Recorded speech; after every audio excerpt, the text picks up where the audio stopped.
Now what do you actually send them? This is where a lot of beginners mess up, so pay attention. The biggest mistake I see is sending too many sales emails. Every email is buy this, check out our sale, limited time offer. Oof, here's what happens when you do that. People learn to ignore you. They see your name in their inbox and think, oh, they're just trying to sell me something again, and they don't open it. Or worse, they unsubscribe. The key is to lead with value first. Earn the right to sell. Think of it this way.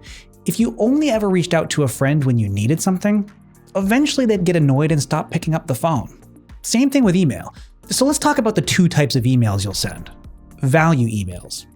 These are the emails that give your subscribers something useful without asking for anything in return. This could be tips and advice related to your expertise, behind the scenes looks at your business, answers to questions you get asked all the time, resources you found helpful, stories and lessons you've learned.